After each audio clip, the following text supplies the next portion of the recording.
वकील देखील देण्यात आलेले आहेत. आपण TCS प्रकरण जो नासिक के अंदर हुआ है उसमें कई लोग आरोपी हैं और TCS प्रकरण को एक धार्मिक रूप देने का जातिवादी संगठनों के माध्यम से किया गया। TCS कंपनी के अंदर ये संयुक्त सब काम करते थे, सब जॉब पर थे। इनका एक दूसरे की दोस्ती थी, लेकिन उसको ऐसा रूप दिया गया जातिवादी नाम देकर, लॉजियात नाम देकर, इस तरीके का एक वातावरण निर्मित की गई। मुझे यहाँ पर आने की कोई आवश्यकता नहीं थी। ये परिवार जो दानिश शेख का है, इसको भीति थी, इसके लिए ये मालेगांव आए और हमने फिर एडवोकेट फैज साहब को इसके अंदर खड़ा किया आज। और मैं इस्लाम पक्ष का फाउंडर हूँ, प्रमुख हूँ, इस नाते से आज मैं खुद कोर्ट के अंदर यहाँ आया था एडवोकेट साहब के साथ में, और वकील साहब ने आज बहस की बेल एप्लीकेशन में। और ये देश को जिस तरफ ले जाने की कोशिश की जा रही है, प्रयत्न किया जा रहा है कि दो समाज को लड़ाकर अपना राजनीति सीधी करने का ये प्रकरण के अंदर सामने आया है। इसके लिए आज हमको खड़े रहना पड़ा। इससे पहले MIM ने भी इस मामले में शिरकत की थी। उसके जो कॉर्पोरेट जज हुए, थोड़ा इधर हो जाइए। मेरा घर लीगल है मेरा घर लीगल है, और अगर वहाँ पर भी अगर वो बिल्डोजर लाएंगे तो उसके बाद भी इन परिवार के साथ में खड़ा रहूँगा। ऐसा क्यों होता है? एक के बाद एक पार्टी इसमें इन्वॉल्व हो रही है। नहीं, कारण ऐसा है कि अगर किसी के साथ अत्याचार होगा, उसको दबाने की कोशिश की जाएगी सरकार के माध्यम से, SIT स्थापना कर दी जाएगी, उसको जातिवाद का रंग दिया जाएगा, तो ये परिवार के लिए आवाज़ कौन उठाएगा?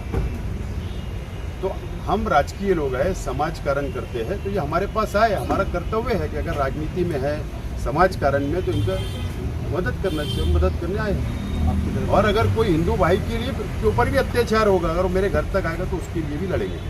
आपकी तरफ से अभी वकील साहब, ये फैज़ वकील साहब हमारे पक्ष, और हमने खुद यहाँ पर खड़े हैं और आगे भी लड़ाई लड़ेंगे। ये कोर्ट से लेकर हाई कोर्ट तक जाए, सुप्रीम कोर्ट तक जाए, इस्लाम पक्ष और हम इनके साथ, इनके परिवार के साथ खड़े रहें। मुझे पता चलता आप जाने वाले आज है झूले में हो गया, मालेगांव में हो गया, नांदेड़ भी जाना है, अमरावती का भी हो गया। TCS प्रकरण जो आज संपूर्ण महाराष्ट्रात चर्चेचा विषय आहे, त्या प्रकरणात आज आम्ही दानिश एजाज शेख याच्या वतीने उपस्थित झालो। तो आज सरकारी वकील, फिर्यादीचे वकील, मेहरबान न्यायालय व आम्ही सर्वांनी संयुक्त विद्यमानाने आज संयुक्तिक व सविस्तर युक्तिवाद करण्याचा आज विचार केला। तो आज मेहरबान न्यायालयाने आमचा युक्तिवाद ऐकला, आम्ही दानिशच्या वतीने युक्तिवाद केला व या प्रकरणामध्ये माझी निवड करण्यात आली होती। काय झालं कोर्टात? तुम्ही काय म्हणता? कोर्टामध्ये अनेक मुद्दे उपस्थित केले। सगळ्यात प्रथम म्हणजे सदरचा गुन्हा हा 26 मार्च 2026 रोजी 1:01 घडला आणि आरोपी क्रमांक 1 म्हणजे दानिश एजाज शेख यास पोलिसांनी 26 मार्च 2026 रोजी 3:55 अटक केली व त्याला 5 दिवसाची PC मिळाली। त्यानंतर मेहरबान न्यायालयासमोर जेव्हा पोलिसांनी अजून 7 दिवसांची PC मागितली, तेव्हा न्यायालयाने दानिशच्या वकिलांचं युक्तिवाद ऐकतात त्यांना MCR मध्ये पाठवलं व त्यांचा पहिला बेल ॲप्लिकेशन नंबर 164/2026 आम्ही दाखल केला होता। त्याच्यामध्ये आम्ही अनेक मुद्दे उपस्थित केले, जसे की जेव्हा मेहरबान न्यायालयाने सांगितलं आहे की याच्याकडनं कुठल्याही प्रकारची रिकव्हरी व डिस्कव्हरी करणे बाकी नाही, कुठल्याही प्रकारची फिजिकल कस्टडीची गरज नाही, असं आम्ही कोर्टासमोर कोर्टाच्या निदर्शनास आणून दिलं। त्याच्या व्यतिरिक्त आम्ही जे चार्जशीटमधले जे लूप होल्स आहेत, जे डॉक्युमेंट्स आहेत, ते कसे दानिशला सपोर्ट करतात, त्या सर्व गोष्टींचं आम्ही अवलोकन करून कोर्टाच्या निदर्शनास ते सविस्तर बाबी आणून दिल्या। याआधी अर्ज फेटाळण्यात आलेला होता दानिशचा प्रथमच अर्ज आहे बेल ॲप्लिकेशन, याआधी दानिशचा कुठलाही अर्ज फेटाळण्यात आलेला नाही।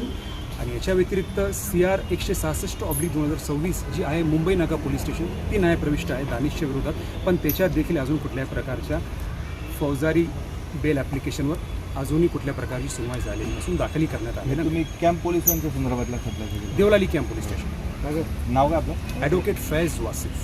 ओके.